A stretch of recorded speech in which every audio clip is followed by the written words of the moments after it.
শিয়াদের মিথ্যাচার। বাংলাদেশের একজন শিয়া লোক পোস্ট করেছে যে আয়েশা রাদিয়াল্লাহু আনহা নাকি প্রতি নামাজের পর মুয়াবিয়াকে অভিশাপ দিতেন।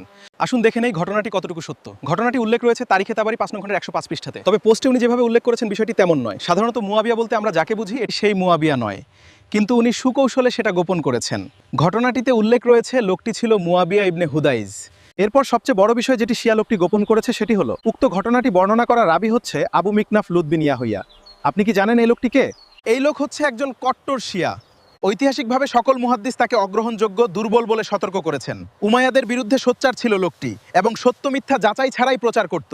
এ বিষয়ে কমেন্ট সেকশনে মুহাদ্দিসদের মন্তব্য উল্লেখ করেছি। এ বিষয়ে শাইখের বক্তব্যটি শুনুন একটু। अबू मिखनफ रावी मारूफ किताब मक़तल हुसैन रज़ियल्लाहु अन्हु का मुअल्लिफ़ है। 157 या 158 में इसकी वफ़ात हुई। इसकी ये किताब 4वीं सदी हिजरी तक मौजूद रही। इब्ने नदीम और दूसरे लोगों ने इसकी किताब का हवाला दिया है। 4वीं सदी हिजरी के बाद ये किताब मफ़कूद यानी गुम हो गई। अब हमारे पास इमाम इब्ने जरीर तबरी की रिवायतें मौजूद हैं जो वो हिशाम अल-कल्बी के वास्ते से या शायद बराह रास्त अबू मिखनफ की किताब से अपनी किताब तारीख़ तबरी में नकल करते हैं।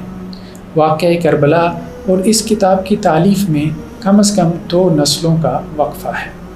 मुहद्दिसीन ने अबू मिखनफ रावी पर जरा की है और उनके नज़दीक इसकी रिवायत काबिल कबूल नहीं है क्योंकि ये सिका रावी नहीं है। সুতরাং একজন জয়ীফ ও দুর্বল ব্যক্তি থেকে বর্ণিত ঘটনা উল্লেখ করে শিয়ারা নিজ ধর্ম প্রচার করছে। এ বিষয়ে সকল সুন্নি ভাইদের সতর্ক হওয়ার জন্য আহ্বান জানাচ্ছি। যদি তারা কোনো বিষয়ে সুন্নিদের বিপরীত কোনো কিছু বলে তাহলে শান্ত হয়ে জিজ্ঞাসা করুন, ভাই আপনার বর্ণিত কথাগুলির সনদ পেশ করুন। দেখবেন তারা লেজ গুটিয়ে পালিয়ে গেছে। এ ব্যাপারে পবিত্র কোরআনের সূরা হুজুরাতের 6 নং আয়াতে রয়েছে, হে মুমিনগণ, যদি কোনো ফাসিক ব্যক্তি তোমাদের কাছে কোনো খবর নিয়ে আসে তবে তোমরা তা যাচাই করে নাও। আশা করি ভিডিওটি থেকে বাংলাভাষী সুন্নি মুসলিমগণ অনেক উপকৃত হবেন। আল্লাহ সবাইকে হেদায়েত দান করুক, আমিন।